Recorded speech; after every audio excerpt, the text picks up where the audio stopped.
ఏండు ఎలా ఉన్నారో బ్రహ్మాండంగా ఉండే ఉంటారు. పెళ్లికూరు పట్టుకొచ్చాయనండి. ఓ పాల్మి సోవిడాడారు అంటే మన పెళ్లికూరులు అని చెప్పేస్తానండి. మన ఆదినపేట వారి పెళ్లి సందనండి. మన ఆదినపేట రమేష్ గారు శ్రీమతి వెంకటలక్ష్మి పాపరత్నం గారు లేరు. ఆప్యాయంగా అందరే పలకరించేస్తా ఉంటారు. వాళ్ళ ఏకైక కుమారుడు మన మహేష్ పెళ్ళండి. మంచి మనసున్నాడు, సొగసైనడు. మరి మన మహేష్ ని చేసుకోబోయా సక్కన సొక్క ఎవరంటారా? మన కొత్త లంక వాస్తవ్యులు మన సత్యవాడ నాగేశ్వరరావు గారు శ్రీమతి వెంకటరమణ గారు లేరు. చూడముచ్చటగా ఉంటారు. వాళ్ళ ఏకైక కుమార్తె మన సుకన్య అండి. కుటుంబ విలువలు తెలిసిన మంచి అమ్మాయి. ఎప్పుడు సిన్నో సిందించే గడుచు పిల్లండు. మరి వీళ్ళిద్దరికే పెద్దలు వివాహం నిశ్చయించారండి. మరి పెళ్లి ఎప్పుడు అంటారా?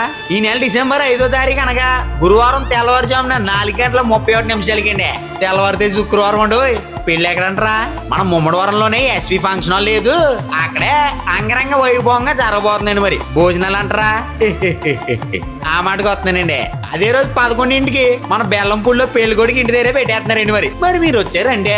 అవగాయ పిండి వంటలు 4 కూరలు ప్రేమాప్యాయతలతో మన సారు వడ్డిచ్చేస్తారండి. మర్చిపోకండి.